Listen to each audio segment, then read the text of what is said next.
I say,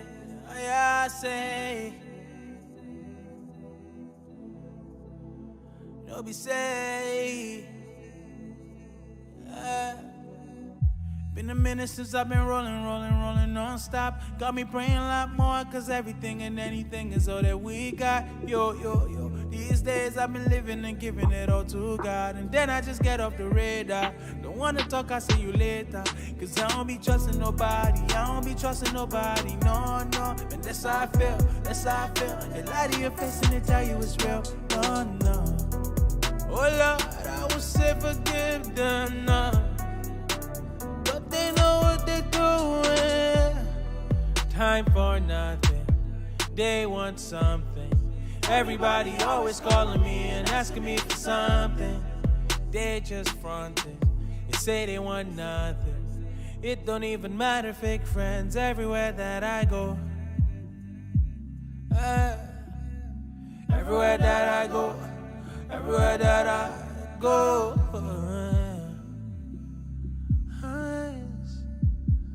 Everywhere that I go.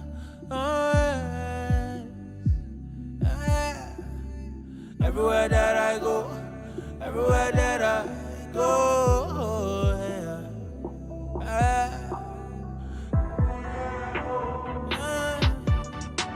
Smile to your face, talk behind your back. That might set you up, I don't care about that. Jesus, take the wheel, Jesus, hold me back. I wonder how you did it, cause I don't know how to act, hey. I should be doing my thing, steady be minding my business. Them are not looking at me, or they be testing my patience. Oh Lord, I would say forgive them, no. But they know what they doing. Time for nothing, they want something. Everybody always calling me and asking me for something. They just fronting and say they want nothing. It don't even matter, fake friends everywhere that I go. Everywhere that I go. Everywhere that I go.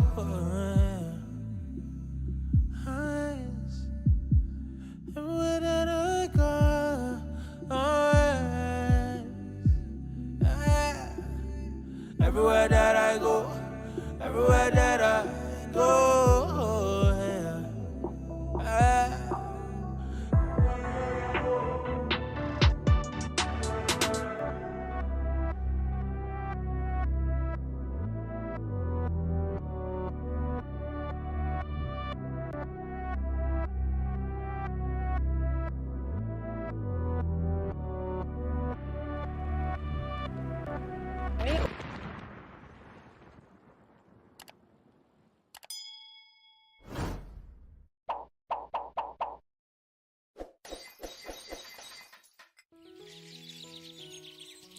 Hello.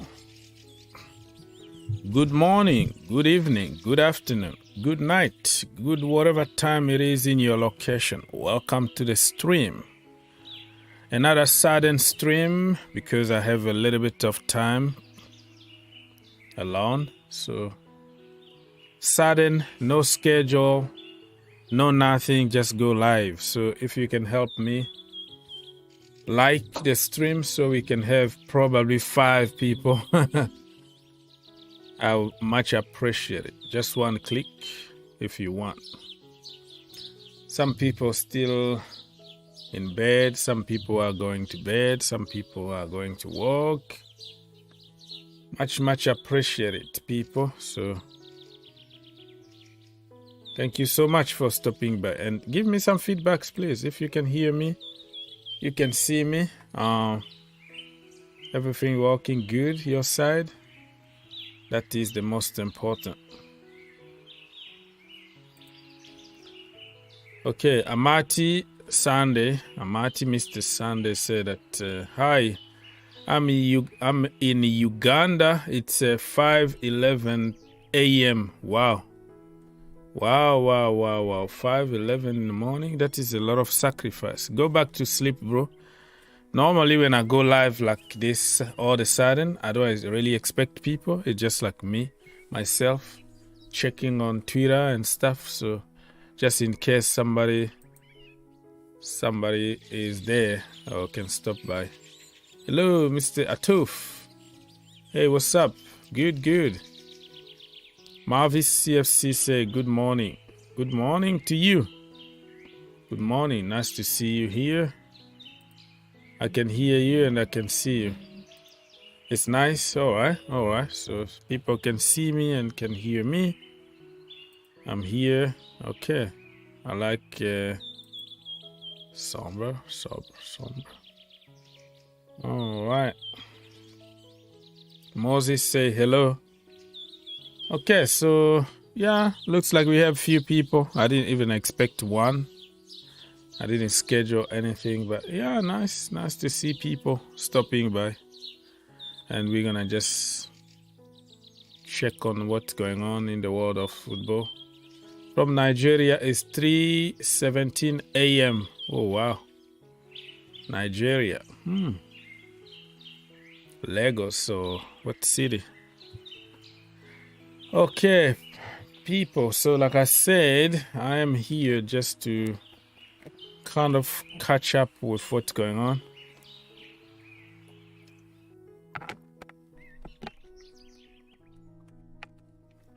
Okay, what's going on social media or the world of football and all the good stuff. So let's go to the Mr. Here We Go himself, Romano, of all people.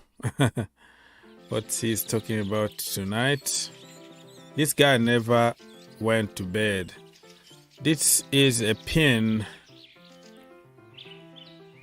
This is a pin comment or pin tweet here from like years ago.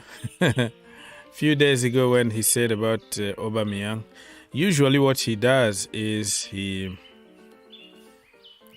pin what he thinks is the most important news at that particular period. So Aubameyang still waiting. Pierre-Emerick Aubameyang to Chelsea.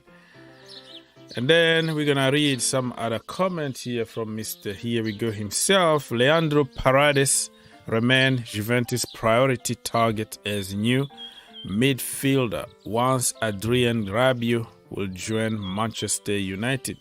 All parties are optimistic to complete the domino in the next weeks. Next weeks? How many weeks? Again, we have until the end of the window. 2.5 weeks or something? I don't know how many weeks we still have here.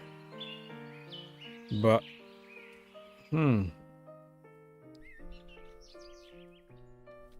So, yeah, I don't know how many weeks. So, Leandro Paredes, for people who don't know, he was linked with Chelsea Football Club when Mauricio Sarri came and Fabregas wanted to leave. And we went for Paredes. He was playing somewhere in Russia or somewhere. I still remember that. But he ended up by signing for PSG. He'd been okay over there. People complain a lot because he likes to fight on the pitch, like physically, get red card and yellow card and all that, and protecting Neymar. If you wanna just like trigger that guy, you have just to just push Neymar or do anything. He's just like a bodyguard. Immediately he's gonna come and attack you like physically on the pitch. But yeah, he's just an okay player, but very physical though. Can play direct sometimes. Can tackle. He has the pace, and probably better than some of our midfielders, but not that wow. Like back then, everybody wanted us to believe that Paredes was awesome. He's just like Fabregas with a lot of pace and defensive work and all that. It didn't happen. And I still remember back then, like some of his friends put something on social media saying good luck to Chelsea and all that, and he liked it and all that. He was so close to signing for Chelsea, but never happened. So personal terms agreed between Paredes and Juventus. Deal now depend on Rabiot. So Rabiot to Manchester United, Paredes to Juventus, because PSG are renewing their team. They want many players out, and they already bought a lot of players from those positions. So they're going to get rid of Paredes. They already got rid of Wijnaldum. Who else? I think Idrissa Gueye is going to join Everton. Who else from that midfield need to go? And they brought some good players like Vitinha. That is his name, right? Now they're gonna bring some others that I heard, but I haven't confirmed yet. But they still have somebody like even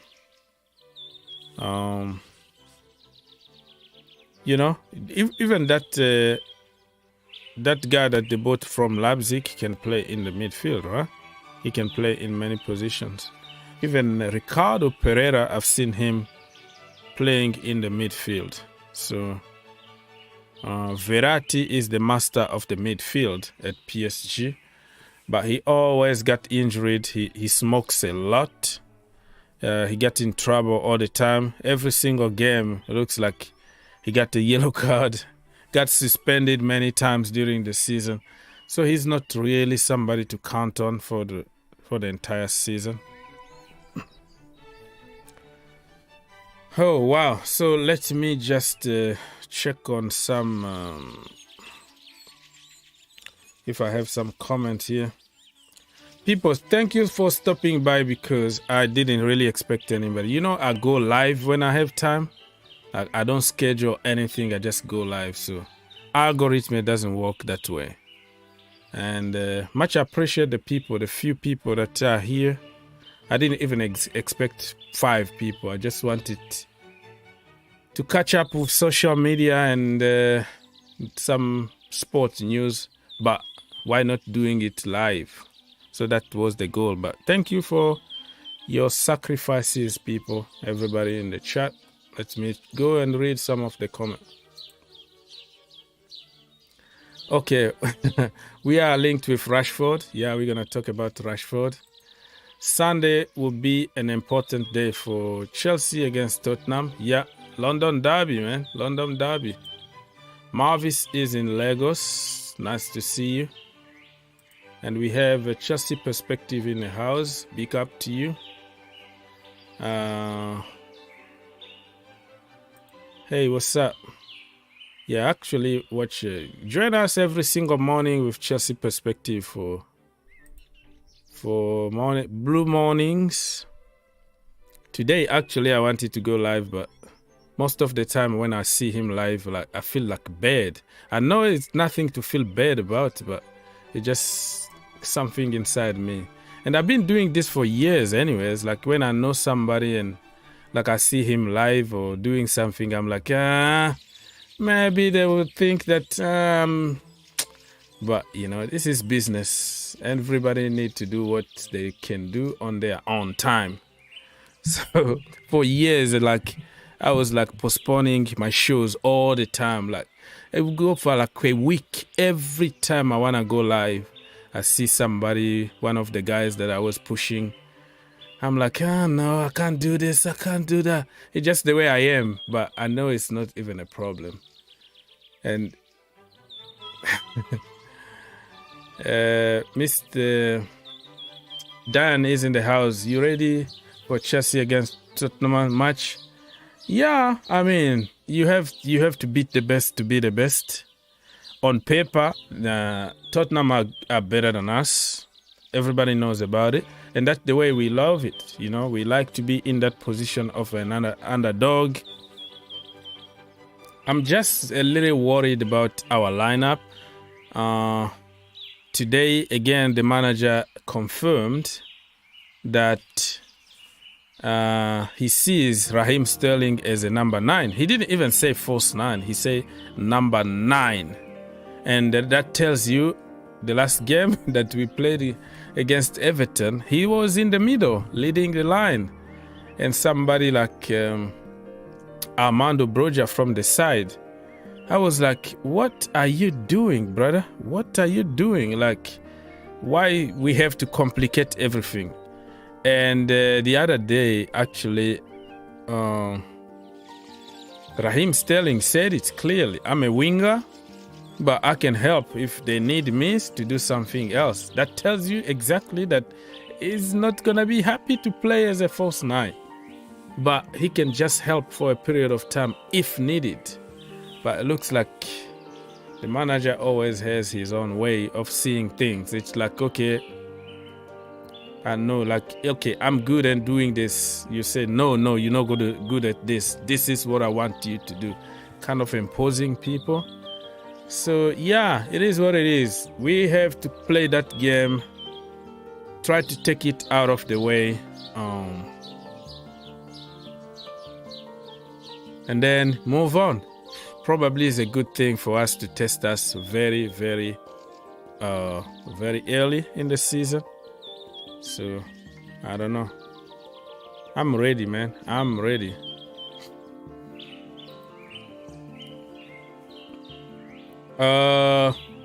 Broja or Havertz for Spurs? Ogs, your choice.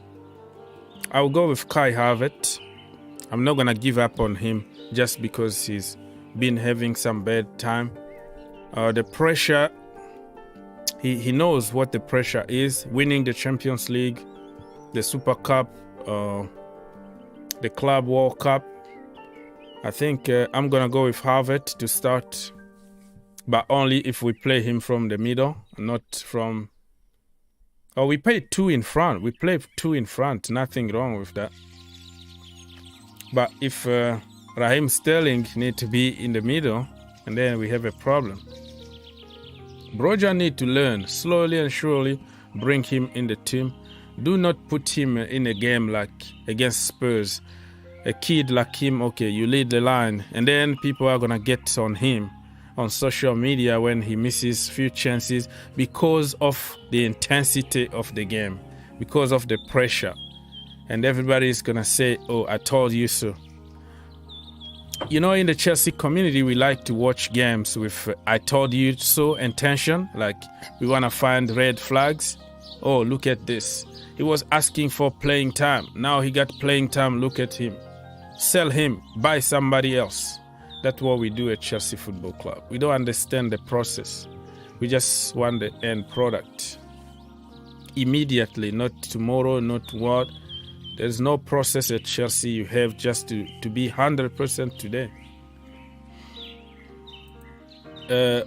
What's your team for, fantasy? I don't have any team, bro. I don't do fantasy stuff. I don't do virtual stuff. I do with the kid and help them and do some. I got to certain people's league, but I don't waste time for fantasy stuff because I have a lot of real stuff to do in my life.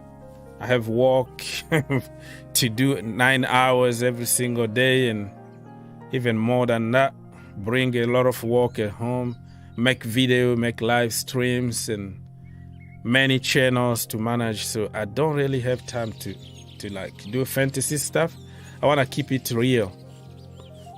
No fantasy, but I do it. I have my house and my people got leagues that I try to help with them. So I'm sorry about that, bro. I don't do fake stuff, virtual stuff. That's why there are so many people who think that the fantasy is the way, or video games, or FIFA, Football Manager is the way the real life needs to be. That's why we have so many deluded kids today insulting people 24/7 online because they know something from a video game. When it comes to get outside there and just do it, is a completely different stuff. But they pretend to know everything. So yeah, LOL. What are you laughing? Chelsea 3, Tottenham Hotspur 0. Yeah, we might surprise people though. We might surprise people. Like everybody thinks that we're gonna lose, but we could surprise many. Okay, could be a very, very easy game for us because we're playing. I mean, even though Stamford Bridge becomes like our boogie ground for ourselves, but I still believe that we can still do something. All right, people. So I will come back and read a few more comments. Let me continue with Fabricio here. Just some headlines quickly. Leandro Paredes. We already talked about Aubameyang. We're still waiting for him.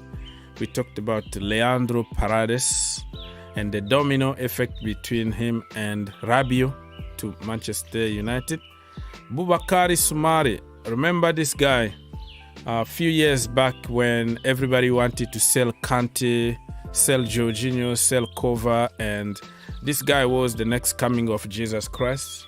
Online experts say this. He's leaving Leicester City after just one season because he can't get it. He can't get in the team anymore. He's miserable over there, and Brendan Rodgers confirmed that they are looking for a solution. So I don't know if they're going to loan him out somewhere in France or somewhere, but he can't make it in the Premier League.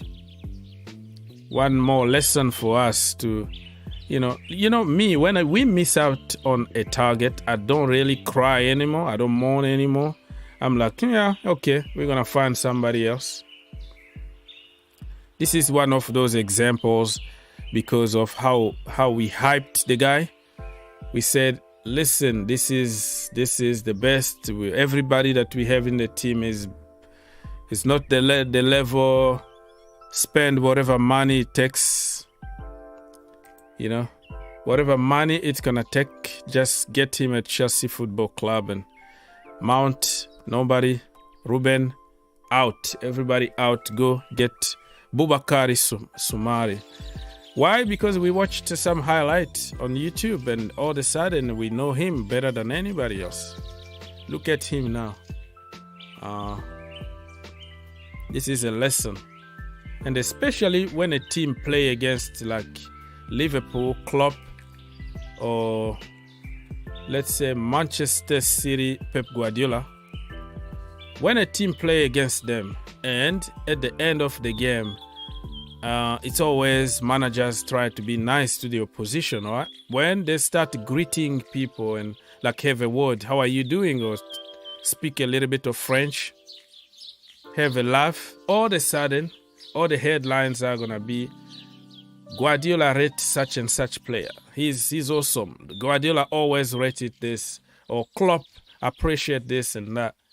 Like, just that video there at the end of the game or before the game, if a manager greets somebody, that is going to be headlines. That means he rates that player and he's going to sign him up.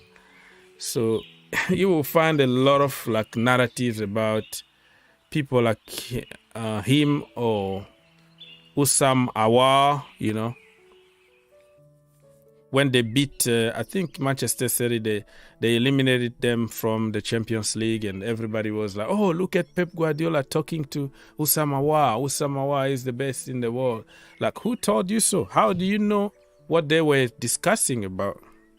So there are certain players who made their careers just for talking to Pep Guardiola, Thomas Tuchel, or Jurgen Klopp, all those big names, managers. Then when they talk, or Mourinho, or when they talk to say, a player after the game, oh, that's it. He's a bowler. Mourinho want him. Pep Guardiola want him. And then the narrative continues. All right. What else? So Boubakary Soumare is going on loan or sold. We don't know what's going to happen to him. Erik ten Hag on Cristiano Ronaldo. He says, Cristiano Ronaldo wishes to leave. That is your assumption, not what Cristiano is telling me. Okay, I deal with players we have, and we plan with him for this season, and we have to fit him into the team. So kind of denying here that Cristiano Ronaldo is leaving, but everybody knows that if he find a team in the Champions League that's willing to take him, he's gonna leave. He's gonna force his way out. But him here being very diplomatic, PR stuff here all over the place. So people, thank you so much for stopping by. Much appreciate it, my friends. You guys are absolutely legend. Don't forget to like. The more you like, the more people are gonna join us, because I don't schedule my streams. So I always depend on you guys, your likes, to help me somehow get few more people. You know, algorithm on YouTube is so complicated. You have to schedule, they have to work, and recommendation and all the good stuff. So I don't do that because I don't know when I'm gonna be free, and I just depend on your likes to help me. So if you can do that, it'll be much appreciated. All right, what else here? Hey, and if you wanna call us, let us know so we send you the link and you can come and be part of the show, man. Don't let me talk. I want you to come here and be with me. Just let me know, because I like to give some kind of structure to the show before I send people the link. But the link is there for everybody to call, free of charge. Have your say. Okay, let me go and read a few more comments here. Mr. Okene say, I'm worried if we buy Fofana as a world record deal. Yeah, we're going to talk about Fofana. But I'm worried too. The pressure that he's going to be under is going to be insane. If we buy him more than Maguire, that is a lot of money. But yeah, we're going to have time to talk about it. Goodwin say that I heard Chelsea Football Club want to sell Hakim Ziyech for Wilfried Zaha. Yeah, the manager doesn't rate Hakim Ziyech. Everybody knows about it. So it's better to let him go and get what the manager wants, right? Do I want to see it happen? No, I want to keep Hakim Ziyech, but I want to play him. So if we're not going to play him, and then let him go.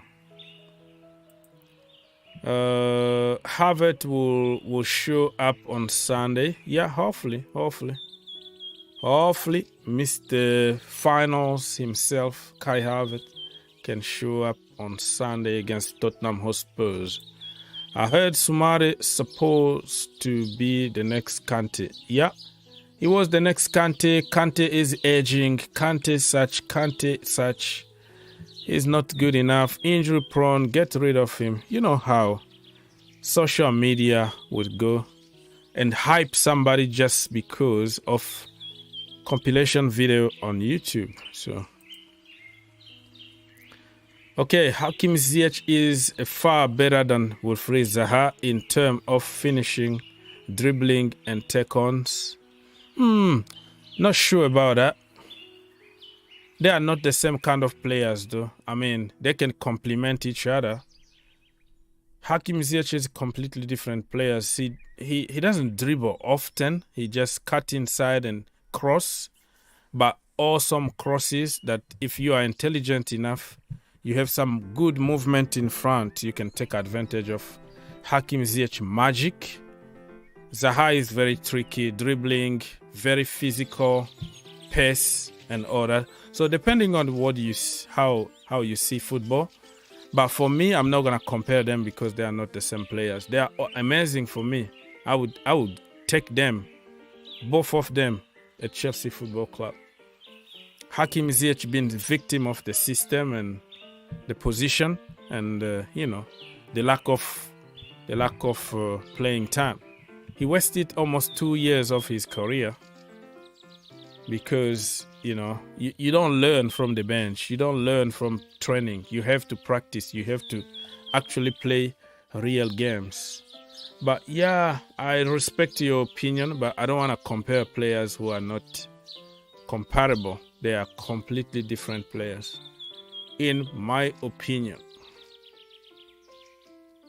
So, like I said, people, if you want to call, you let me know, and then we're going to put you through, and then you're going to take over and talk.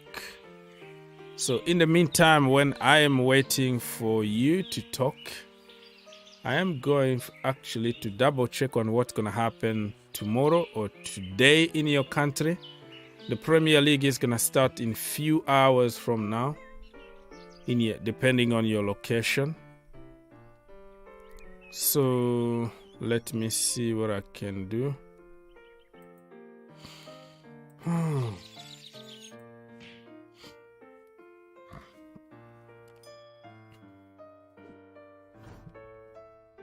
Oh wow, so many people already. 40 people, almost 50 in this time of the day. This is amazing. I didn't really expect anybody here. I was expecting myself. Okay, people, so what we're gonna do now while I'm waiting for you to call is to double check on what's gonna happen on Saturday. In the Premier League. So the first game, the very first game, won very, very early here in the US. 7:30 a.m. Eastern, and it could be, I don't know, 3:30 Pacific time in the morning.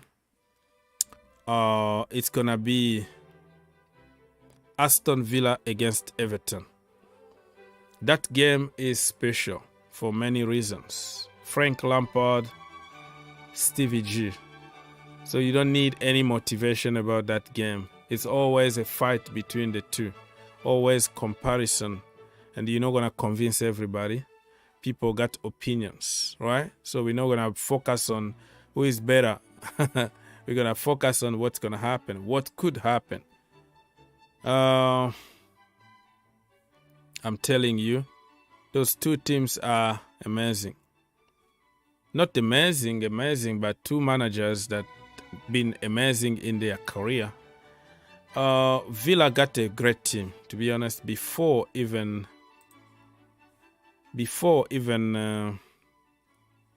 Stevie G took over, they were preparing already a great team.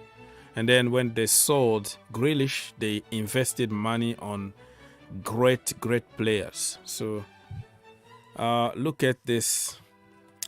Let's check on both squad here, right? For Aston Villa, they have Emiliano Martinez, one of the best goalkeepers in the Premier League and even in the world. The guy is in another level.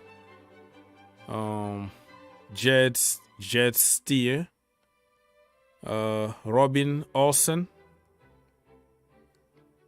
Those are the two goalkeepers that they have. Defenders, they have Matty Cash, Diego Carlos that they bought from Sevilla. What a player. Ezri Nkosa is English international. Tyrone Mings, England. This guy is having some issues with Gerrard at the moment. He's not the captain anymore. Gerrard looks like he doesn't like him. So Tyrone Mings. Callum Chamber is the guy that they bought from Arsenal. They didn't even buy him. He was released. He went there on free. And Augustine's son, the Swedish international number 17, Ashley Young, forever young. He's like 120 years old, but always there. Can you remember when the last time like you heard about Ashley Young? He started at Aston Villa, went to play for Sir Alex Ferguson and Manchester United, went to Inter, now back again at Villa. He's been there for years, man. For years and years and years. And then they have Frederick Gilbert. They have Lucas Digne that they bought from Everton, actually. Benitez, when he tried to sabotage Everton by selling their best players, he sold Lucas Digne. Mr. Housey, Courtney Housey, number 30. And they have Josh Finney. Midfielders, Douglas Luiz, Brazilian international, right? John McGinn, Scotland. Morgan Samson, France. Morgan Samson. From La France, Emiliano Buendia, Argentina. Makamba, he is from Zimbabwe. Zim. El Ghazi is from the Netherlands. And then Philippe Coutinho, Brazil. Jacob Ramsey is England. This kid is good. He's very good. Boubacar Kamara, France. They got him on free from Marseille. Tim, I can't pronounce his last name, England. Forward, they have Danny Ings. Wow, he's still there. Number 9, Ollie Watkins. 11, Bertrand Traore, Burkina Faso. Made in Chelsea. Remember, Chelsea got in trouble because of Bertrand Traore. Not only him, but we were accused of signing underage kid, and they found some money, like $50,000 that Chelsea gave to Traore's mother and all that. Remember that? So yeah, we got in trouble. We got suspended. We got a ban, actually 2 windows without signing anybody, but it was reduced to 1 window. But Bertrand Traore, one of us, man, from Chelsea. How about that? Leon Bailey, my own brother from Jamaica. Cameron Archer, England. And then they have Keenan Davis, England also. So as you can tell here, Aston Villa got a great team. So let me just go and read some of your comments so I can keep up with everybody here. Vinci Star, Hakim is a very hard worker on the field. Lusala say, hi, hello, nice to see you. Mings is a good defender, but it doesn't look like Stevie G really rate him. He's been taken completely off the team, if I have to be honest. The captaincy was taken away from him, and now Steven Gerrard been challenging him publicly. Oh, look at me at the face and tell me and all that. I don't like that kind of attitude. That is disrespecting somebody. Lusala said Chelsea beat Spurs on Sunday and still complete the target for the missing positions. I can say Chelsea will win it overall.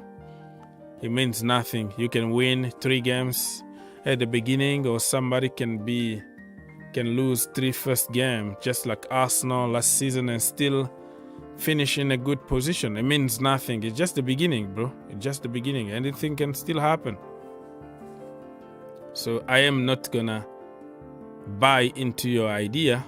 I am gonna respect your opinion, but I don't think that is the right assessment in this time, because Tottenham Hotspurs are, on paper better than us. So let's wait and see what's gonna happen. I'm watching from Benin, Republic of Benin. Cotonou is the capital city. Nice to see you here, Mr. Nwanko. Frankie de Jong says that Chelsea is my first priority. Let's see what will happen soon. Chelsea is your first priority? What do you mean by that? Your first priority is Chelsea. Okay, good. So people, thank you so much for helping. Thank you for stopping by. You guys are absolutely legends. This time, some people are going to sleep. Other people are struggling to wake up. Other people are going to walk and all that. And you still here with me? Much appreciated. Thank you so much. Don't forget just to like and subscribe. The more you like, the more people are gonna join us. Few more people, because we don't really expect many people this time. So yeah, appreciate it. Okay, this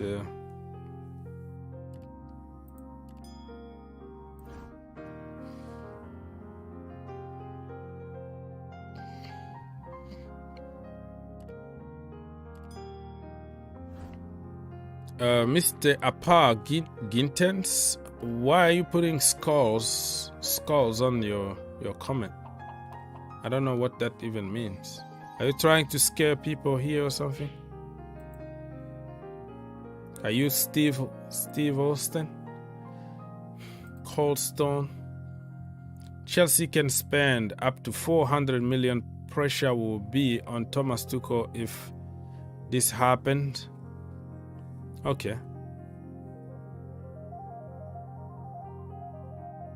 Lusala said Cotonou is not the capital city of Benin. Well, somebody said it here. I don't know. Somebody said here, hi, I'm watching from Benin Republic, Cotonou. So I thought Cotonou was the city that he was calling. So probably is a city, probably not like the capital city, but yeah. Tell me what is the capital city of Benin then? I'm learning. I learn from people here, you know. So yeah. I was just reading somebody's comment, not me. So I assumed, probably wasn't the right thing to do to assume, but probably let me know. Let me know in the comment. Instead of just saying that is not, why can't you say all of a sudden you correct? You call Porto Novo. Okay, Porto Novo. Oh. So why he put Cotonou? I don't know. Porto Novo. It's like Newport, right? That is Newport in English. Newport. Okay. But because there are certain names in Africa that mean something in French or in English, like Freetown is like Freetown. And then Freetown just means Libreville, like Libre, like free, Freetown. So Libreville and Freetown are the same, but different meanings. Oh, same meanings, but different language, different pronunciation. Okay, so, okay. Port Novo is the capital city of Benin. So this guy here, can you please tell me why did you put Cotonou? Is a name of city there in Benin called Cotonou? Okay, yeah, let me know. Nice to see, nice to learn. My geography and my history lesson I haven't revisit since college. So, okay, 10:53 somewhere p.m. Up the Chelsea. It's strange because the president and the whole government are in Cotonou. Okay. Yeah, probably that is the reason why I was confused about the capital city. It's just like there are certain cities that people confuse that they are like the capital cities. For example, if you say I'm from Nigeria, people say, "Oh, Lagos," okay? But Lagos is the capital city. People will say, but no, I heard Abuja is the capital city. Like, you see what I mean? Like certain countries, certain cities are more, people think that they are capital cities, but they are not. because of the influence, because of the industry and money and business and order, like New York City or this guy, Mr. Kali here say, in the US, New York and LA. Yeah, people, if, you know, they don't know that Washington, D.C., you know, it's confusing. People will throw some names there because of how the city reputation is about around the world. Yeah, you come in Kentucky, if you ask people what is the capital city of Kentucky, they're going to tell you Louisville. But no, Louisville is just a city. You know, it's Frankfort, that the capital city of the state of Kentucky. But it's small, it doesn't have the same thing, the same reputation. Cotonou is a city where I am right now in Benin. Okay, where the government is based, right? That's what I heard. If you go to South Africa, actually people, oh, Johannesburg. No. Pretoria is the capital city. So there are cities like that people really are very confused about the whole thing. The commercial or business city. All right, so now the lesson learned, improving on my geography and all that.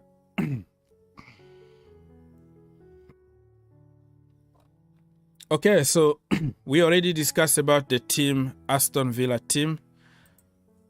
Now let's move on and talk about Everton team, right? Everton team, Jordan Pickford always turn against Chelsea Football Club. He's just like a prime Buffon against Chelsea, but against other teams, he's just average. Begovic actually played for Chelsea Football Club when we sold Piracek to Arsenal. We went to Stoke City and bought Begovic over there. Andy Lonergan, I never heard of him. Andy. Defenders, Jem Tarkowski. Frank Lampard just got him from Burnley, right? Nathan Patterson, Scotland. Holgate, England. Michael Keane, England. Yerry Mina, Colombia. This guy is just like a house made of glass. He got injured all the time. He's out, I don't know for how many months. And then he will come back and then play like 30 minutes and get injured again. Nkunku is from France, not the Nkunku from Leipzig. This is another Nkunku. They have Mikolenko. Mikolenko is from Ukraine. Ben Godfrey, I think he got injured the last time. Will be out for 3 to 4 months. Lampard has been having a lot of injuries. That guy not happy, not lucky at all. Coleman is from Ireland. Ruben Vinagre is from Portugal, the guy that they just bought. They took him on loan with an option to buy. And Connor Cody is a very, very good signing for Frank Lampard. It's going to help them be very solid defensively. But it's going to take time because he just arrived like a few days ago. Midfielders, they have Allen from Brazil. McNeil is from England. This is another transfer that Frank Lampard got him from what team again? McNeil. I don't know. I forgot, but he's a new one. Amadou Onana is the guy that I'm so excited. This guy is in another level. In couple years from now, big teams are going to be all over him, Amadou. The guy is so confident. He's so skillful. He's coming from Rennes. And I think West Ham wanted him, and Frank Lampard made a call, and he was like, I couldn't resist it to somebody like Frank Lampard. But this guy, watch out. Remember the name. Amadou Onana from Belgium, but he was playing in France. He was born actually in Senegal. And then he got a Belgium passport playing for the national team and all that. 1000, oh wow, England. He still play football? This is strange. 1000 been there for 1000 years. Abdoulaye Doucouré, very, very solid midfielder from Mali. And he's French too, but decided to play to represent Mali. Dele Alli, oh man, Dele, what happened to you, my brother? Dele, what a player, man. He used to be back in the day. I don't know what happened to the boy, but hopefully Frank Lampard can revive his career.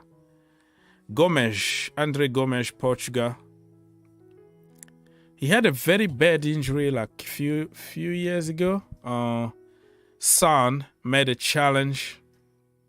He tackled from the back, and he got the ball. It was a clean tackle, but somehow dislocated somebody's. That's even very hard for me to think about it. Like his ankle completely went the opposite way, and you could tell the players on the pitch, like they go look and they're like, "Oh my God, I don't want to see that." Kind of. I was surprised how quick he managed to come back after that very, very bad injury. And Son got a red card, and then he was crying. Remember that? Jean-Philippe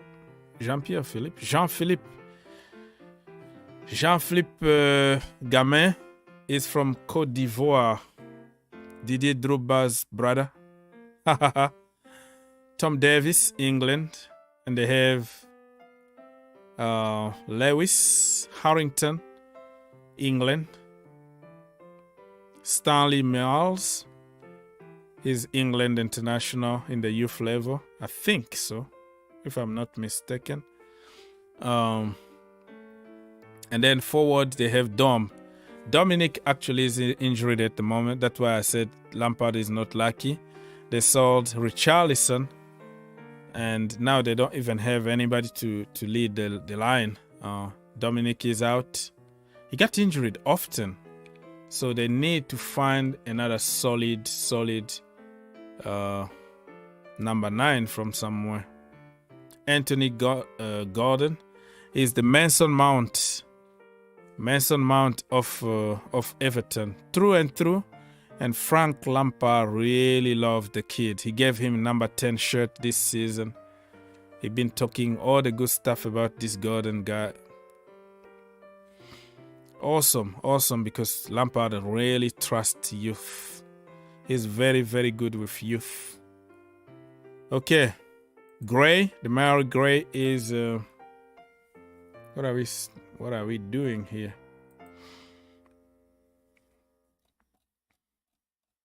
I lost my... I lost what I was saying, what I was doing. But yeah, the Maori Gray, everybody knows. He used to play for Leicester City, right? And my own brother Alex Iwobi Wankinobi from Nigeria, number 17. This guy is in another level under Frank Lampard. He's been played in many positions, but he always performs very, very good. Every time Lampard asks him to do something, he is there. Iwobi Wankinobi. And we have Rondon is from Venezuela. Rondon. He's I don't know how old he is right now, probably 34, 35. He was good at Newcastle United. Went to China with Benitez. Came back from China to join Benitez at Everton, but not in a good level anymore. So they just need to find a striker before the end of this transfer window. Otherwise, they're going to be in big trouble. So the game is going to start in 8 hours, 22 minutes from now. And it's going to be like 3 o'clock in the morning, 3:30, probably Pacific time in the US. So you have to put your alarm clock on if you want to watch that game between Aston Villa and Everton. Who's going to win? I don't know. I think it's going to be a draw, 2-2 at the end. I made already my video about the Premier League preview for the weekend. So if you haven't checked, please double check on my list somewhere there and go watch some cool videos over there.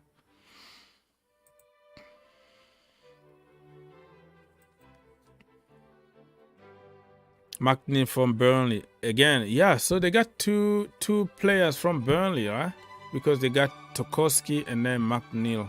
Thank you. Lansky, I don't know what you mean by that. So what language you try here, I don't know. So people, if you want to call us, feel free to call or just ask questions and we're going to try to respond, all right? So what else? So we talked about Aston Villa. We're going to go very quickly, talk about Arsenal. Arsenal against the Leicester City. Wow, what a game. All our eyes are going to be watching Mr. Fofana to see how he performs. Is he going to avoid getting injured because he's moved to Chelsea?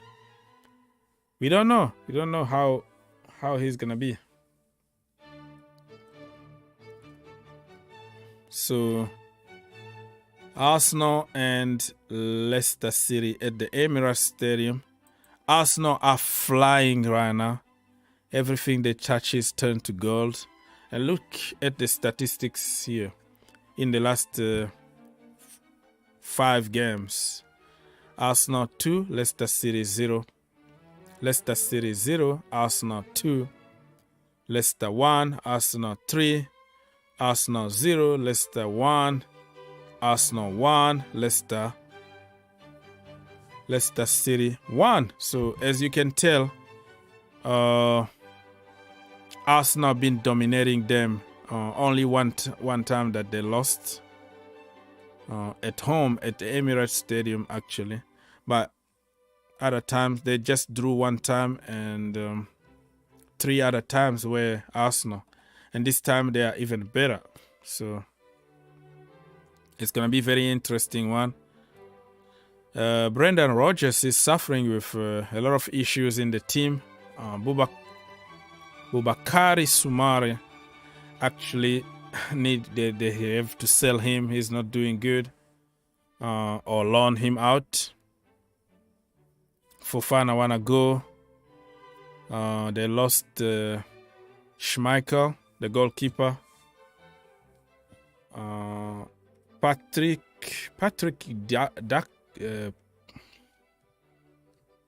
It's not Patrick. He's called Daka, huh? Patson, something like that. Patson Daka is not doing good since he joined them. Very slow. But I am hopeful that he's gonna pick up at some point. Jimmy Vardy is 34, 35 now. So they have a lot of issues. Ricardo Pereira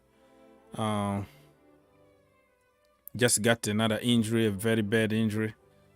So I don't know, man. I don't know how to make on this one. So Arsenal actually played good the last game against the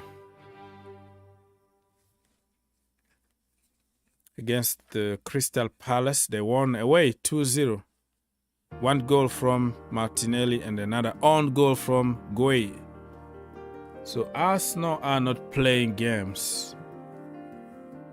Okay? They are flying like eagles.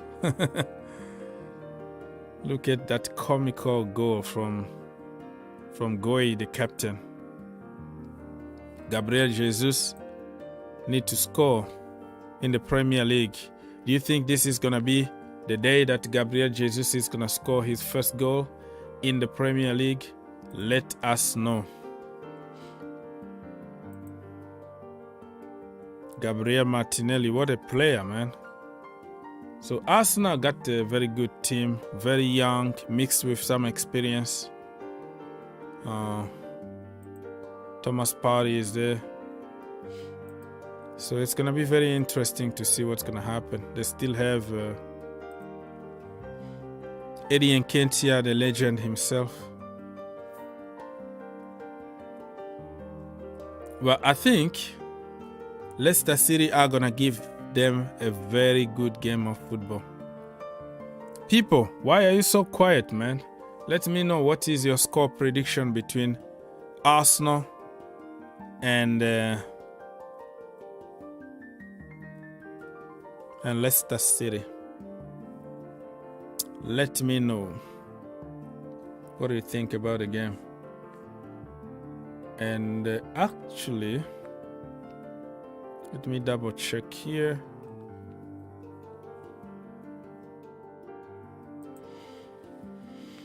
Actually, Leicester City, let me check.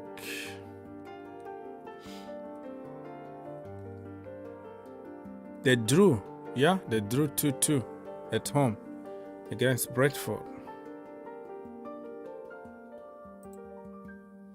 So it's going to be very interesting to see what's going to happen. Ivan Toney was the man of the match in that game. They were leading probably 2-0, right? That I didn't watch the game, to be honest with you. I just watched highlights because I can't watch 10 games the same day. Come on. I'm doing some watch-alongs and all that. So some of the games I'm going to only watch some highlights to see what happened. So, yeah. I don't know why they always capitulate. And Tielemans also might leave. Tielemans might leave Leicester City to join Arsenal. So it's going to be a very interesting game between the two. I think it's going to be a draw.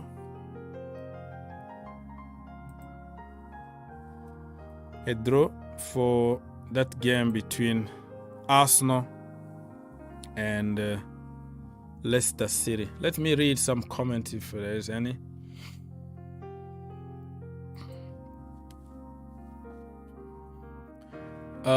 Crystal Palace dominated that game but lost. Yeah, that part of football is not always somebody who can dominate that will win. You can dominate, you can have 90% possession, but at the end you need to score goals and win a game of football.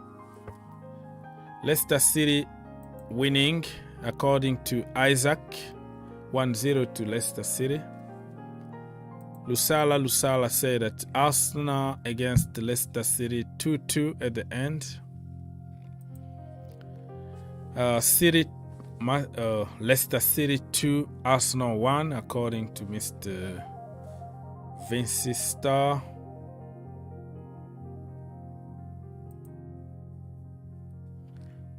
What happened to Kovacic? We're going to talk about Kovacic in a little while. He's injured. Arsenal 4, Leicester City 2, according to Lee. So, yeah, we move to another one very quickly because otherwise we're going to be here for days. I've been here for an hour already, so get in the comment, people. Don't forget to help your brother out. Some likes is going to help. Let's get to 50 likes. I don't expect many people right now, so your likes are going to help me get more people in the stream. You want to encourage me for staying late and making this show? All you have to do is just to like. One click. All right? Thank you. Much appreciated. So we're going to move to some teams. We're going to just be very quickly talk about it very, very quickly and move on.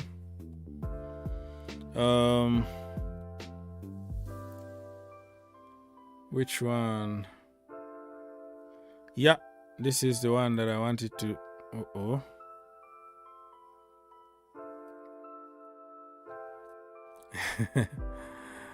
And this is funny because who Anthony Taylor, we're gonna talk about Anthony Taylor after this, but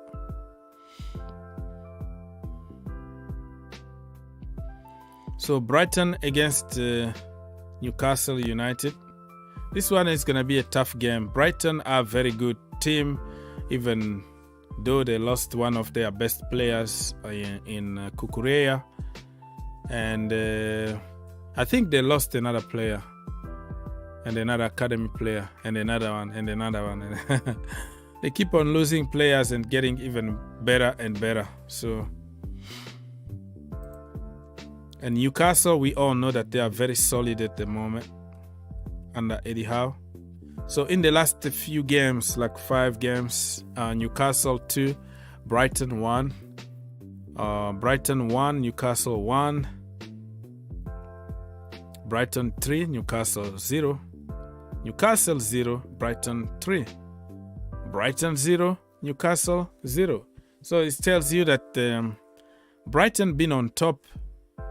I think that was under another regime. But since like Eddie Howe took over and the Saudis and all that, I think Newcastle won one time and then drew one time. So it's going to be a very balanced game here. I just feel like Brighton are going to just do it. I don't know how, because Newcastle are good, but I have the feeling that they're going to get the job done, like 1-0 or something like that. What is your score prediction for Brighton against Newcastle? Joelinton is a good player. Under Eddie Howe, he changed his position and now he plays the best football of his life. You know what I mean? So what is your score prediction for that game before we leave very quickly? Or you are not interested? There are certain people who are just interested in Chelsea or in the team that they support. Other teams don't matter. Arsenal will win the game with a big margin, according to Mr. Dante. Bissouma, that's good player. They lost. Oh yeah, you just reminded me. Yeah, Bissouma also. They lost Bissouma in the same window, but it doesn't look like they are missing him because they are so good at the moment. Brighton 2, Newcastle 2. Okay, so that is according to Mr. Vinci Star. Let's move on very quickly, man. Same time, if you are in the USA, you're gonna watch it on the USA, of course, USA Network. Manchester City against Bournemouth. This one, there's no way you can even waste your time talking about it. I see Manchester City destroy them like 4-0 or something like that. Nothing really to waste time. Haaland with a double. Awesome stuff. Let's check on some statistics. In the last 5 games between 2 teams, Manchester City won all of them, 5 out of 5. So I don't think this team from the championship, even though they did good in the first game, that they beat what team? Aston Villa, right? They beat Aston Villa 2-0. But I think Manchester City are gonna be too strong for them. I'm just interesting to see one of the Chelsea Academy product, Dominic Solanke. Remember him? Big Dom. Yeah, Big Dom is back again in the Premier League, and it's gonna be interesting to see if he can make a difference. But I don't see them really winning. Let's go very quickly. This one is, if you have a score prediction for everything that I'm talking about, feel free just to put there. Be part of the show, okay? Uh, so another game that is going to happen tomorrow or today in your country. Southampton against Leeds United. I think Leeds started the season strongly. Southampton lost heavily against Tottenham Hotspurs. This one. Southampton playing home. They're going to avoid to lose it. They're going to do it for the gaffer, because if you lose 2 games in a row at the beginning of the season, a lot of pressure is going to be on you. Leeds United are doing pretty good, and because of many Americans are there, so naturally I will have some kind of soft spot because of my boys playing over there in Jesse Marsh. So I'm going to say it's going to be a draw, 2-2 at the end between Southampton and Leeds United. In the last 5 games, look at that. Leeds actually been they've been a balance though. Yeah, they've been balanced. Leeds 1, Southampton 1, Southampton 1, Leeds 0, Southampton 0, Leeds 2, Leeds 3, Southampton. Yeah, I think Leeds won most of the time, but almost a balance here between the 2 teams. So, and like I said, Southampton lost heavily against Tottenham Hotspurs. Remember? Yeah, they lost the last game, the first game of the season, 4-1 at Tottenham Hotspurs' new shiny stadium.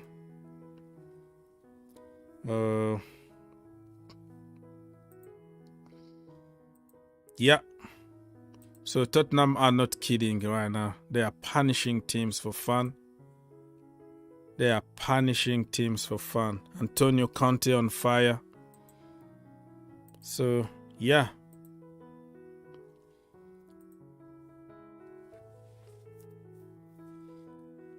So, I think we are done with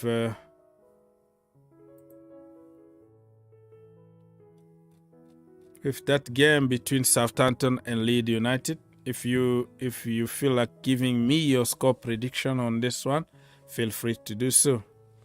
Let's move on.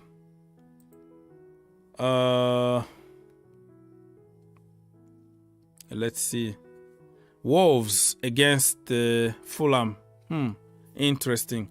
Fulham had a very good game of football against Liverpool. They drew. They were unlucky because it was going to be 3 points. Wolves actually, what was their last result again? They lost or they drew or something like that. Let me check on their statistics. In the last few games, in the last 5 games, Fulham 0, Wolves 1. Wolves, oh wow, Wolves been winning. Only one time that Fulham won 5-0 against them. I don't know if that was in the championship or somewhere. No, yeah, 2012. That was probably in the championship. That was a long time ago.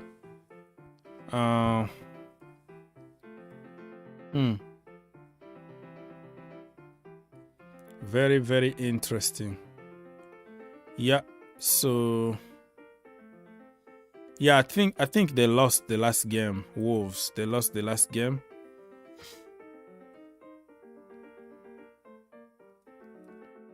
They lost the last game against Leeds United, 2-1. Yeah, I remember that. 2-1 at the end.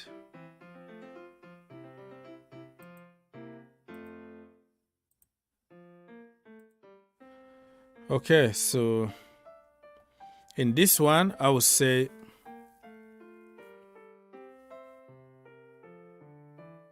let's go back to the game. Southampton against Leeds United. We already talked about that game already. I'm a little confused here.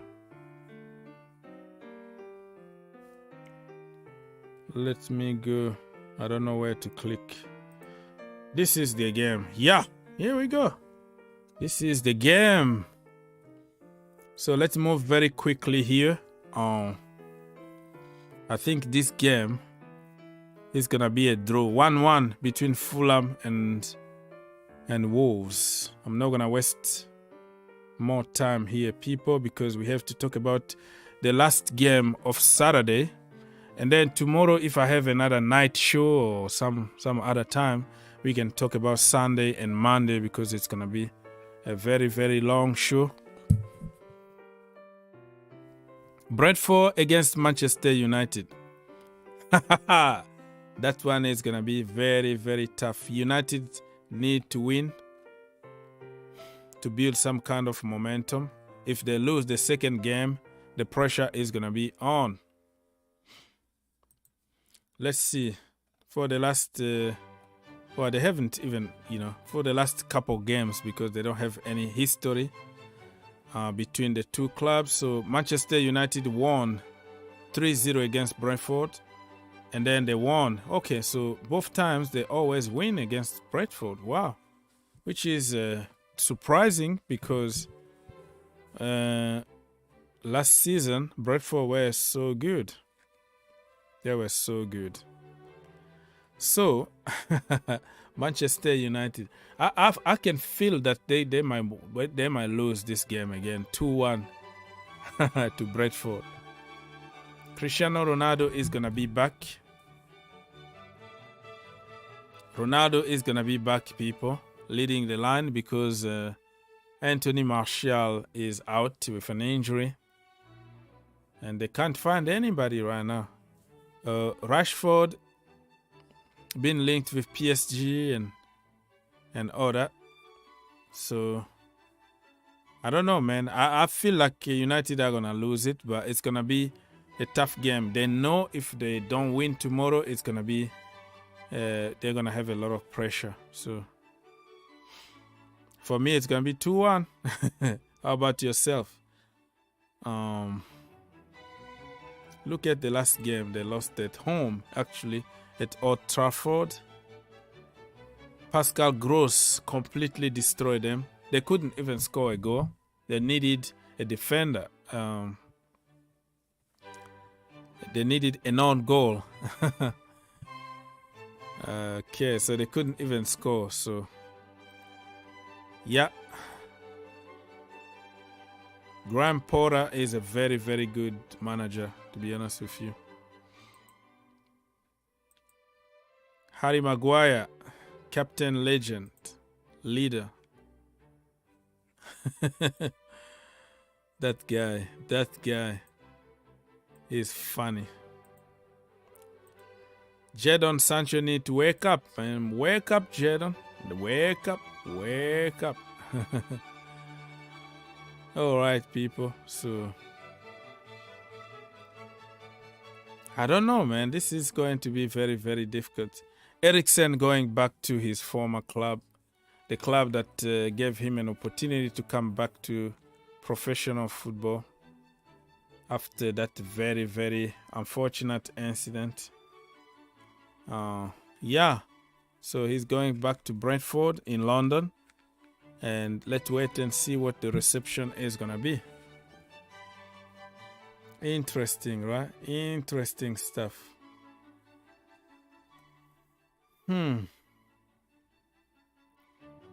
So squad, let's check on their squad here.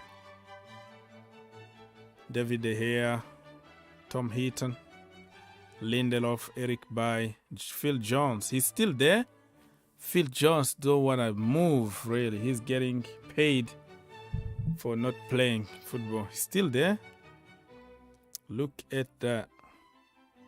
Anthony Martial and all that. So, yeah. Okay, I'm going to go and read some comments and probably go and check on social media what is happening before I close this show, because nobody want to talk. So what the point of being here? All right, people, don't forget to like, subscribe, all the good stuff, man. Doesn't cost you anything. Just one click away. let me go back to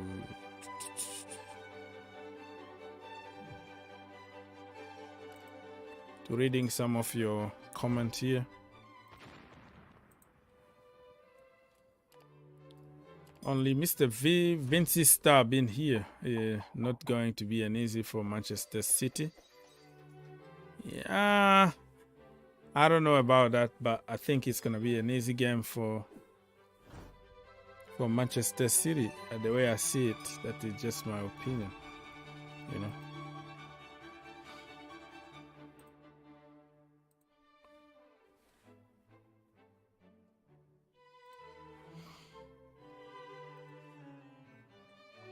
Mr. Lee said that he got Brighton to win. I don't do betting, so yeah, good luck with your money. Southampton lead. Southampton 1, lead 2. Southampton defense, the weakest. Leicester City give them 9 last season. That was a season ago, and I think even Manchester United gave them 9. So that was like years ago. It doesn't mean that they're gonna be that weak this season. People change, and players also are bought to the team. Fulham going to beat them. Yeah, they look very aggressive. Yeah. Mitrovic. Jerry said, good evening.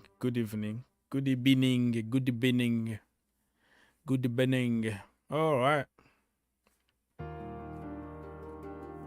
Yeah, I think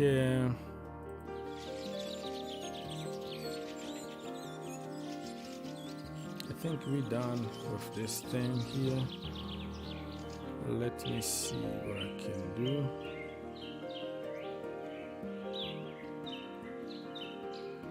So I'm gonna be here for a few more minutes, people, depending on how I get the energy from you.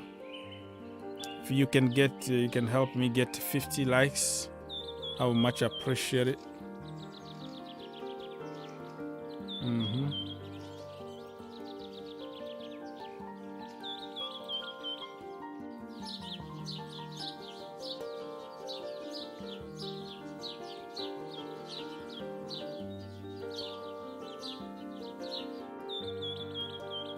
All right, let me see what else we can do. So if you wanna call, I'm gonna put the link again and pin it on top there, just in case you feel like calling. Feel free to do so. It's not an obligation though. Many people are sleeping right now, so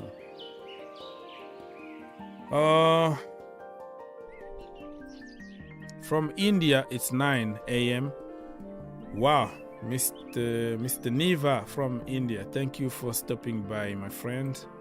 Brighton signed average players from nowhere and turned them into world class, but Chelsea signed world class players and turned them into average. Yeah, that's true. That is true statement right there. Not even Brighton. Yeah, Brighton and also Brentford.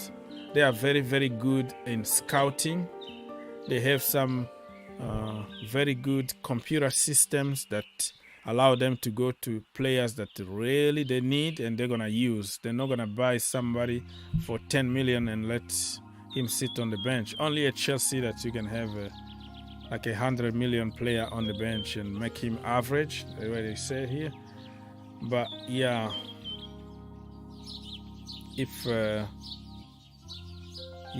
Chelsea can learn from the past mistakes, they're gonna avoid wasting a lot of money. We are awake in India. All right, my friend. India Iba. All right, India Iba. Nice to see you, Neva. Why people prediction about Chelsea this season is 6th position? Because people predict things, So they have the right to say what they think, but the reality is going to be on the pitch. Looking at our transfer window, and people make predictions. That's why it's called predictions, because you don't know, you just guess. So it doesn't mean that we're going to finish 6th. We might even finish 2nd or win the league or finish 10th. You never know. Football is not scripted. It's something that you need to play. On your day, you can win. You can beat anybody. So, yeah, people are predicting that because they have the right to predict, because everybody got the right to predict and say whatever they want. Let me see if we have some more news here from Mr. Fabrizio Romano. Any breaking news, people? Come here and share with us. Aubameyang, let's see. Okay, this pair shows has agreed personal terms with Torino. Contract ready. Negotiations ongoing with Ajax for 9 million. Guarantee fee plus add-ons. Schurz want to join Torino as main priority, as Jason Denayer deal has collapsed days ago. So, interesting. From Ajax to Torino. That is a very interesting one. Torino are not in the Champions League and not going to be there anytime soon. They are just like kind of mid-table team in Italy. And from Ajax, you have the chance to play Champions League every single season. But I think he's not having enough playing time over there. So he just want to try something different and go play football instead of sitting on the bench.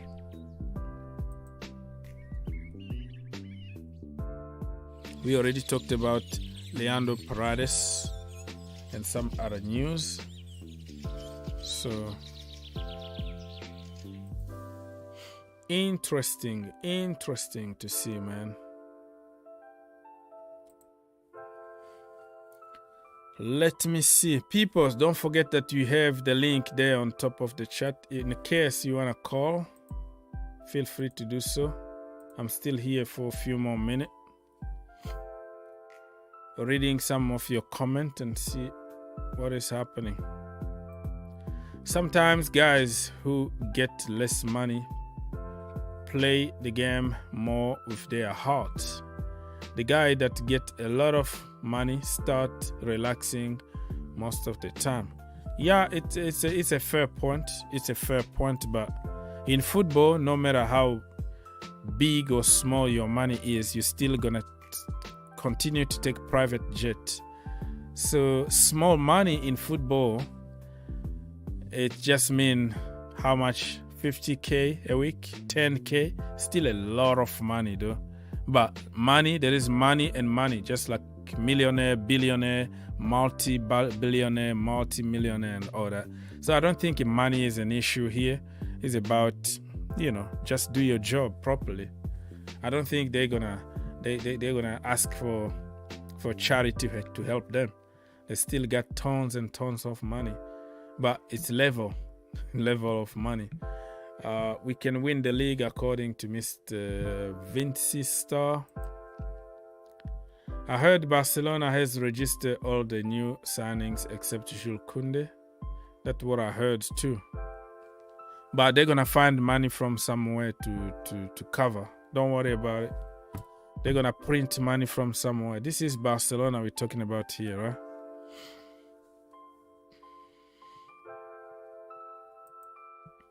Niva ask, are we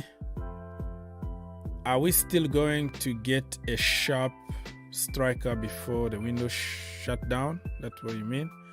Or shut close, all right?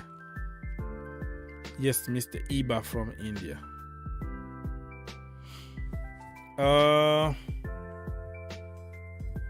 Looks like Thomas Tuchel is pushing for Aubameyang. Today, if you look at his interview, what he said about Aubameyang, he's a friend, he's such and such, kind of, knocking the door. Hey, Look at me. Come here. Play for me. So they have very good relationship with Aubameyang. But you never know. Good relationship doesn't mean I have to come play for you. Depend on Aubameyang now.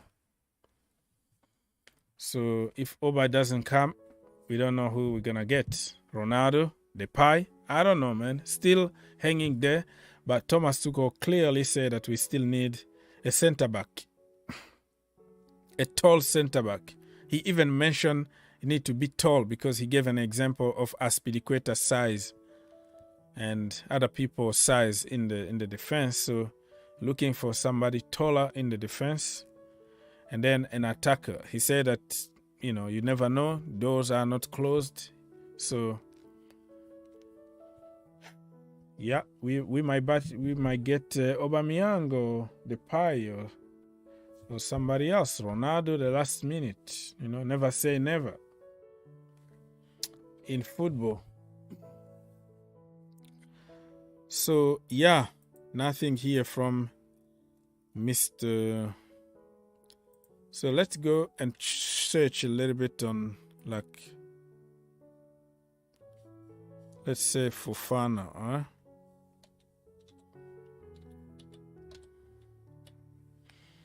Fofana to Chelsea. If we can...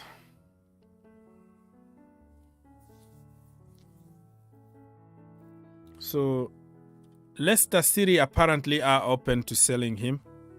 For the first time, they open up and say, you know what? If you give us 95 million, you got the player.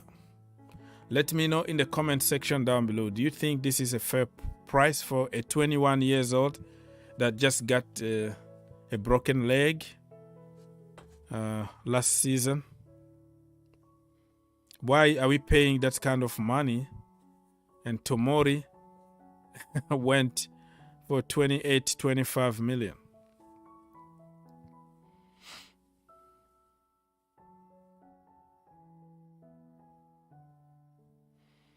And Brendan Rodgers actually confirmed the 2 bids from Chelsea Football Club that were rejected.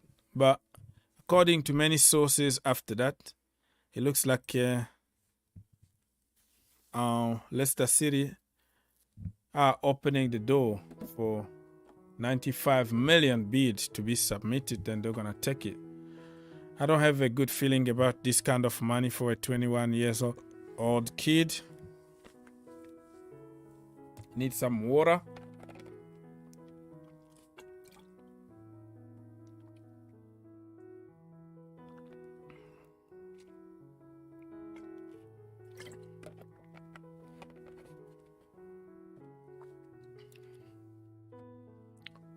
So, according to Mr. Santi, whatever, Leicester City have opened the door to Wesley Fofana departure, setting the asking price at close to 95 million.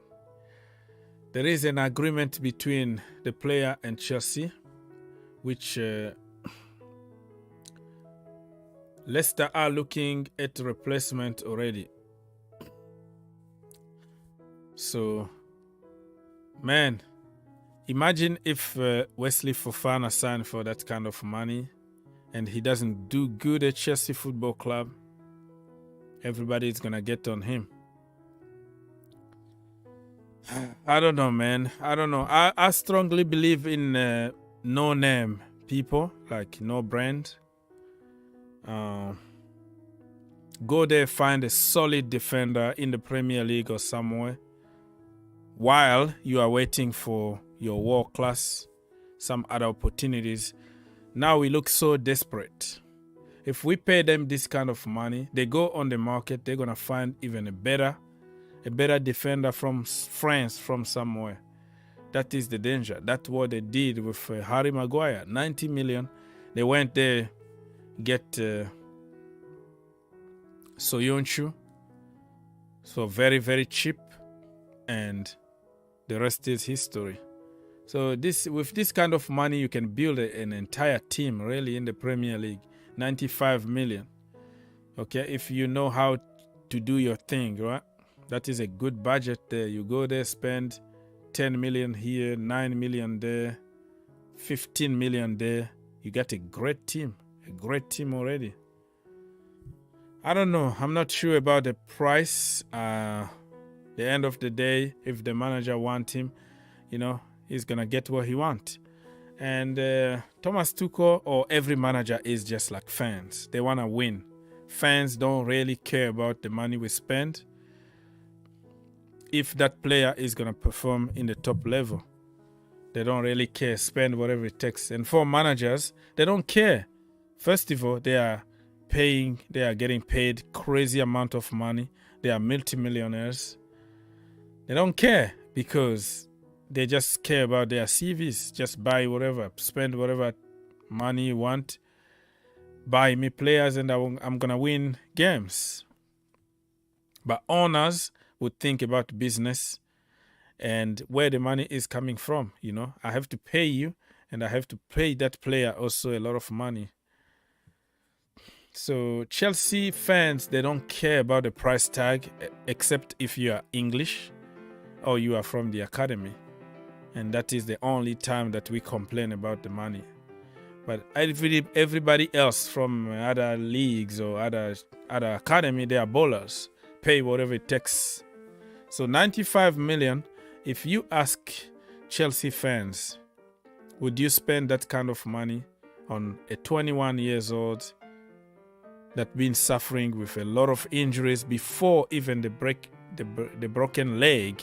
He was suffering with a lot of knee injuries here and there. Are you going to spend that kind of money? Many people are going to say, oh, let's go for it. It's not my money. Let's spend it. Spend the money. It's not my money, so I don't care. The money becomes our money only when it comes to players that we don't like. And then we have to save some money. That is too expensive. All right, people, I am getting closer and closer to ending this show. Depend on the feedback that I'm getting from you people, because I'm here for you. The link is there for you to call. These guys at Barcelona has 7 wives. What that mean? I don't know.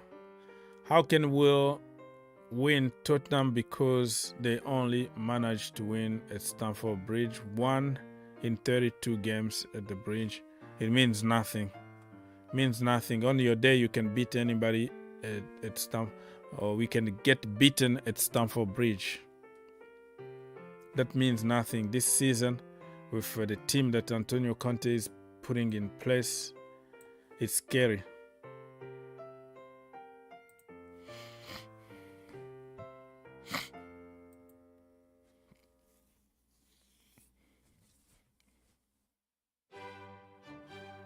Ben Jacobs said that they have other options than Fofana, and then move to another option. I don't want to waste my time.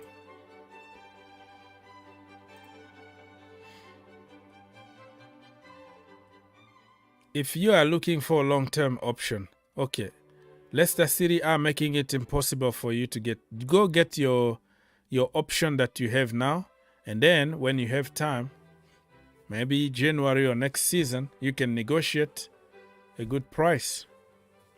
It's a very risky move, I have to admit. I agree with you.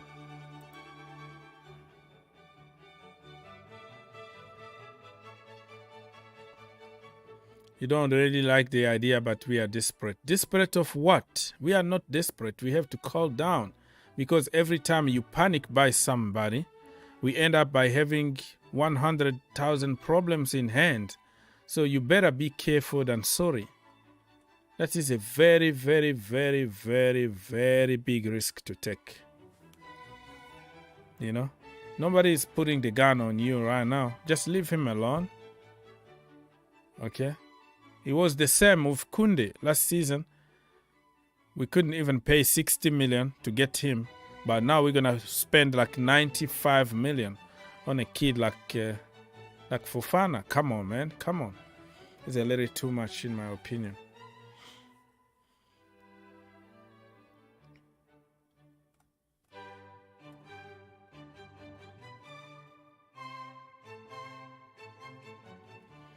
All right, people.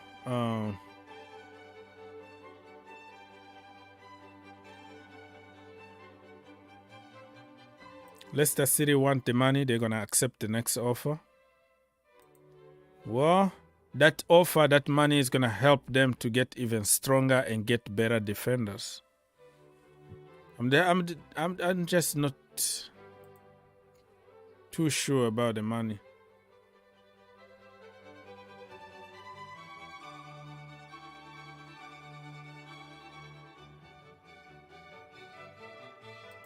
So, yeah, it looks like the doors are open now for Chelsea to push and get their man. But I don't know, man. And you know what? It's not like I don't want him. I want a defender, but that kind of money is going to put a lot of pressure, and it always makes us look like idiot at the end when things don't work for us. Leicester City. Finally, this is from, I don't know, Football Transfer. Leicester City are finally open to selling Wesley Fofana for a price close to 80 million. Yeah, even 80 million is too much. 60 to 50 million, it's okay for me. Yeah, you can find another defender somewhere, 20 to 35 million that can just do the job. But you know what? It is what it is. Open the door. Open the door is the word that everybody is using here. You know, Leicester keep the open door for Fofana. Open the door for Fofana and all the good stuff. All right, people. So I'm still here for a few more minutes.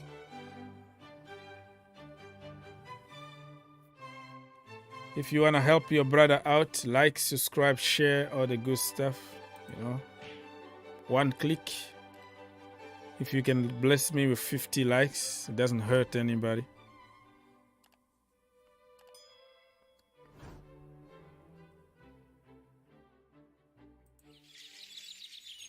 So we are getting closer and closer to the end of this show. And depend on your...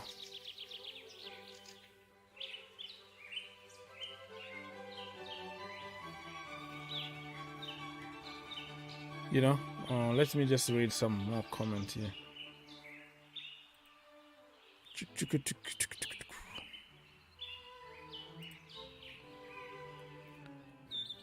Okay, I am a Chelsea fan, but they buy like they don't have a plan. Yeah, Chelsea are like freestyling, right? It's just like when an opportunity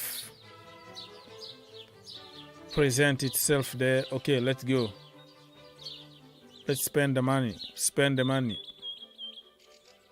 We got Cucurella, which is good. I don't regret getting him his quality, but also we didn't plan at all. It was just an opportunity that's happened. We are like, oh, yeah, we go for him.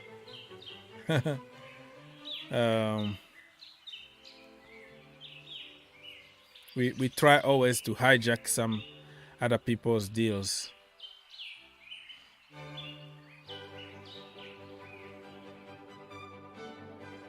Mr. Nana is say, why buy a 21 years old for that amount when you just loan a 20 years old Brighton to Brighton, Levi, and just give Levi a chance and he will be your Fofana in no time. Yeah, it might take a little bit of time though. But Chelsea never learned anything, you know. I agree with you. You could have kept Levi, buy another solid defender somewhere. There are many of them in the Premier League, proven. Buy somebody short term, okay? 29, 30 years old defender somewhere. Boom. He does the job and the kid is learning from him. You pay him, you know, you buy him for 20 million or so.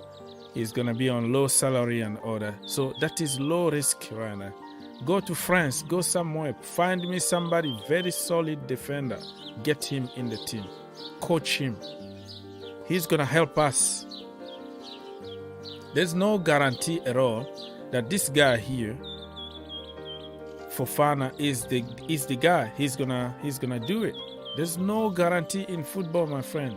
You can make whatever theory you want, because everybody tried to sell us this guy as he's the best thing that will never happen to Chelsea again. We can't miss on this guy, because if we miss on him, it's the end of the world. It's the zombie apocalypse for Chelsea. Come on.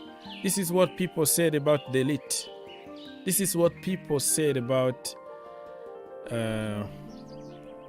Kimpembe. This is what people switched to say about Koundé. So we are flip-flopping all the time. Everybody that we are going for, oh, he's the next big thing. He's the best thing that could ever happen to Chelsea. Always. We were linked with Bastonia. We were linked with Skriniar. And every time we are focusing on one person, we jump and say, oh, he's the next big thing. Bring him on. I mean, come on, man. There are so many good defenders out there. Maxime Lacroix in Germany is killing it over there. Attila Sly in Turkey. So many good, solid defenders. Cheap, low risk. Nobody is gonna get on you if you lose some money and it doesn't work out for you. But this guy, 95 million, Lord have mercy. While you let Tomori go literally on free compared to this price. Tomori 25 million. Mark Gui like 18 million. You let your best players go and you are struggling now to find even a decent player. No, man, not for me when it comes to that kind of money. But if the manager wants him and if the owner want to pay that kind of money, we're going to welcome him. We're going to praise him.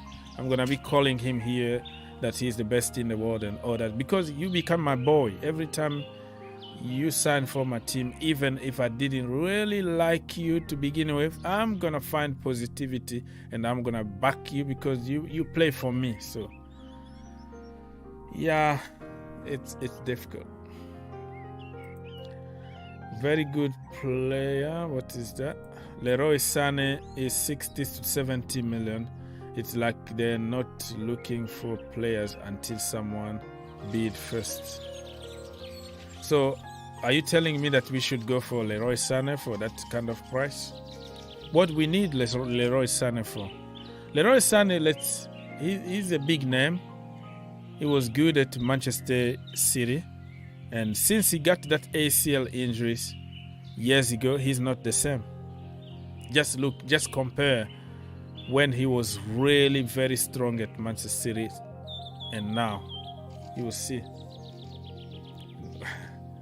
What we need him for? I mean, to play him a wing back again? I don't know. Leroy Sané come to Chelsea, you're going to play him a wing back. Raheem Sterling is our number 9, the focal point at the moment. So, interesting, huh? Very, very interesting stuff. I'm still here for 10 more minutes and I'll be gone. Fofana can be a risk because of his broken leg. Not only because of his broken leg. Any young player, 21 years old, that you're going to bring, even if he's healthy and you pay 95 million on him, he has just one season in the Premier League, not really confirmed yet, not proven in the Premier League. You have to confirm it. And you have history. He doesn't even have only that broken leg. He has history of some bad injuries in the past. And you take that risk.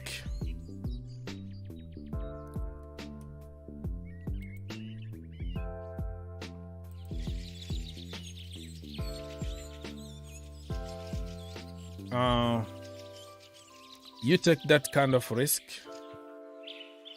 you're gonna regret, you know what I mean? He need to be 100%. You have to be sure. You have to make sure that he is going to hit the ground running.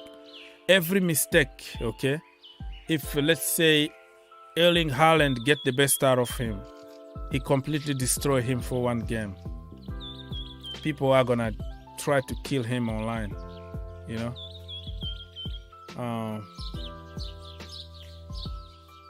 So you have to be careful about spending that kind of money on anybody, even if you are healthy. So he's gonna cost more money than Van Dijk, more money than Maguire, more money than Ruben Diaz. Look at Ruben Diaz, okay? Back in the day, Manchester City wanted Koulibaly. Napoli president said 150 million or nothing. They tried to negotiate 100 or whatever price it was. They were, no, pay this money. You know what they did? No, forget about it. We are going for Ruben Diaz. They went to Portugal, got Ruben Diaz. Look at him today, one of the best in the Premier League. He never took time to learn. He never took time to adapt in the English Premier League and all that. All of a sudden, he started performing in the high level. That's what I'm talking about. If you have good scout, you can find a solid defender somewhere that you and me, we don't even know their names because they play in lower teams somewhere, but very solid, very great statistics, and you bring him in the team. But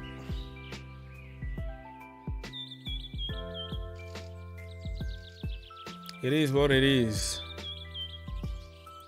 If Frankie de Jong comes in, Jorginho will go out. That is your theory. But who knows? The manager likes Jorginho, to be honest with you. They are friends. So he might decide to keep him around. Nobody knows. He might decide to get rid of Ruben, get rid of Conor Gallagher, send him on loan and give excuse as he need to play the World Cup and he need to develop and need playing time. And Jorginho might stay, you know. Jorginho is very comfortable around Thomas Tuchel, it looks like. But we have to find some kind of solution when it comes to Jorginho, because next season, I think he still has 1 year contract left, right? It's going to be next season. Or do we have an option of an extra one? I don't know. I have to double check. But if we want to get some money out of him, this is the time. This is the time to cash on him and get some money. Otherwise, you're going to let him go on free. And in this age, he would like to have a big last contract, you know. So, what's happening, people?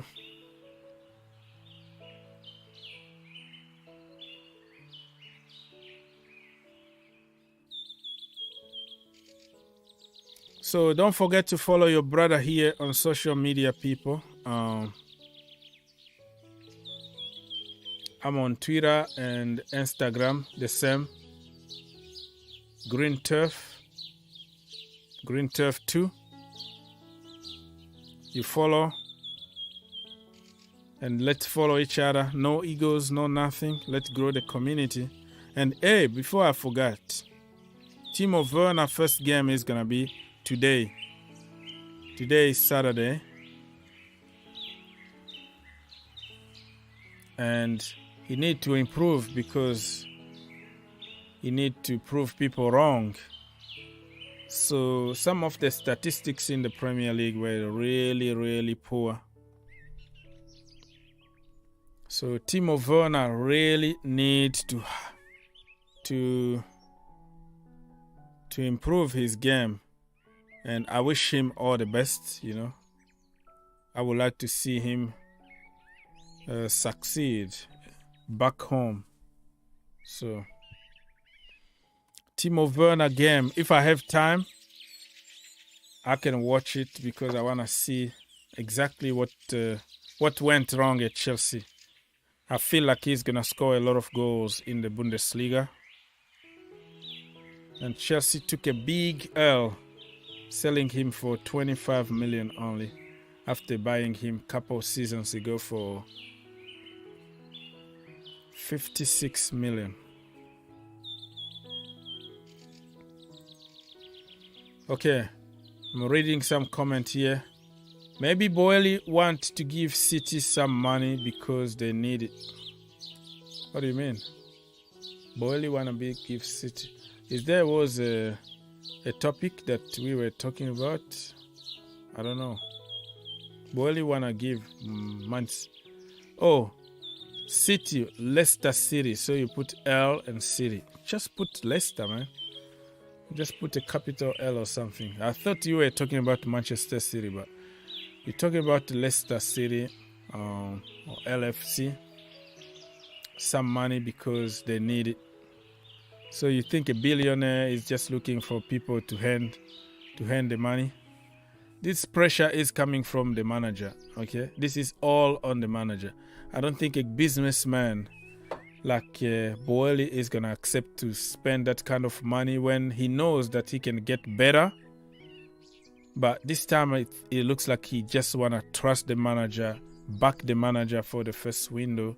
And then other windows, he's going to take charge. Like when we have a director of football and we have a good scouting department, we can still scout and detect some talent instead of buying all the time. All right, people. 2 more minutes to go. We need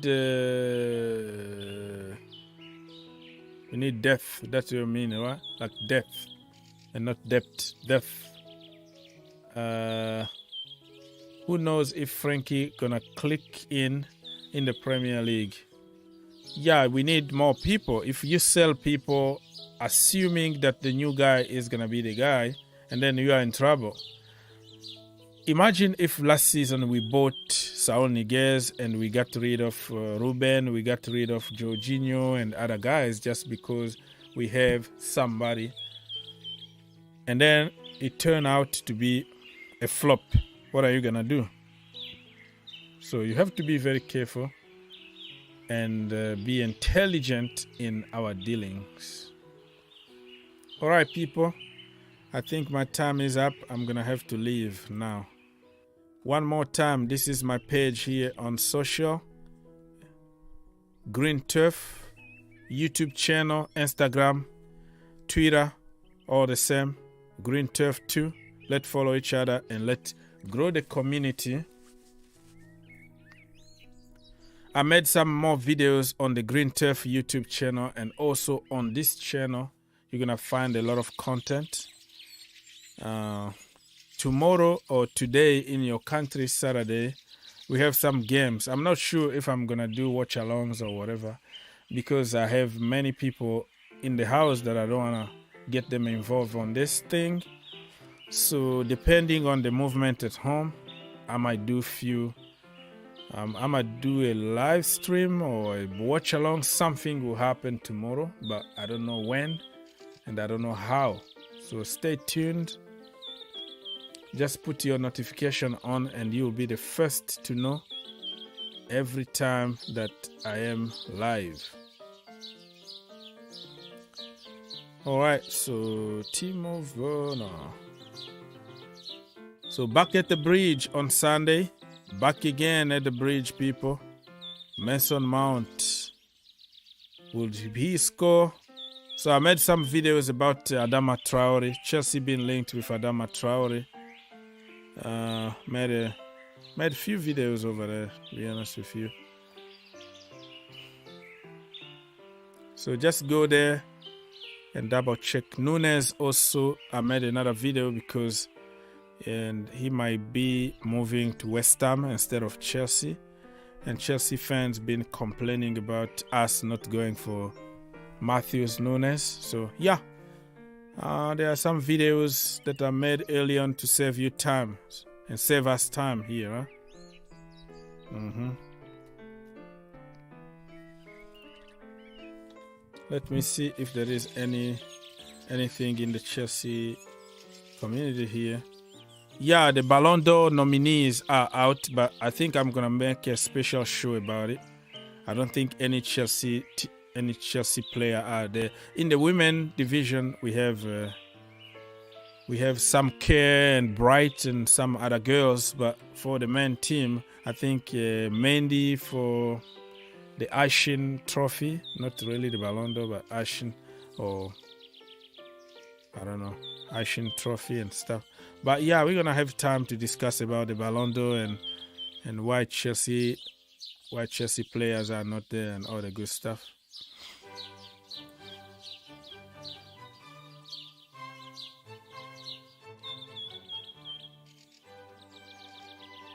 So yeah, the gaffer, I still have the press conference from Thomas Tuchel on both channels, just in case you missed it. Oh, look at Trevor Chalobah. They are playing with some tennis balls in our training. So yeah, man. I will see you tomorrow. On your way out, don't forget to like. Again, I'm going to remind you over and over again. We couldn't even get 50 likes. Come on, people. The brother being here for the community, sacrificing family time, money to be here, and you don't even want to give him a like.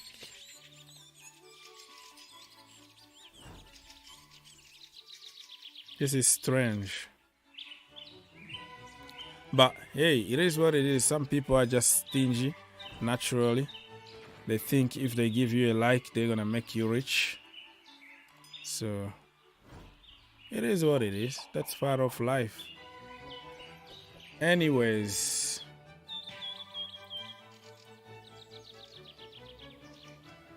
is there any comment? Any last comment I see here?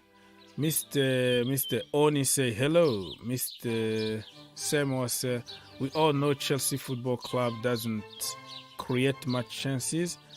Timo needs someone like Fabregas and a special one to discipline him on what off the pitch, on and off the pitch.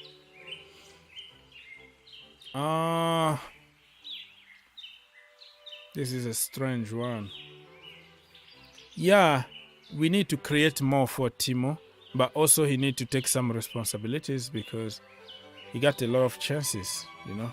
He got a lot of one-on-ones that he decided to sky, or he decided to shoot straight to the goalkeeper and all that. So it's not only about Fabregas or not creating or the manager not playing the right system. It's a combination of issues with Timo Werner. To be fair with Thomas Tuchel, he gave him a lot of time to improve. He was protected 24/7 by Thomas Tuchel. But you can't blame somebody for taking you out of the team while you don't score. And he need to win games, and you are making him lose games. He might lose his job. So at the end of the day, it's going to be about protecting my interest and not your interest because I have enough. So yeah, I completely understand. The coaching is a problem at Chelsea. The positioning and all that, the discipline in the team. But also players need to take responsibilities for the few chances that we create. We have to score them. Take them. Take those chances. That's it. So, all right. People, thank you so much for being here. Thank you for your likes and dislikes. We didn't get 50 likes, but it's okay. You can save it. You can put it in your pocket. Probably it's going to help you. But I will see you next time, my people, all over the world. Tomorrow. Or today, I don't know when, but we have so many games coming up. So yeah, blessings, good night, good day, good evening, good whatever time it is in your country. Blessings.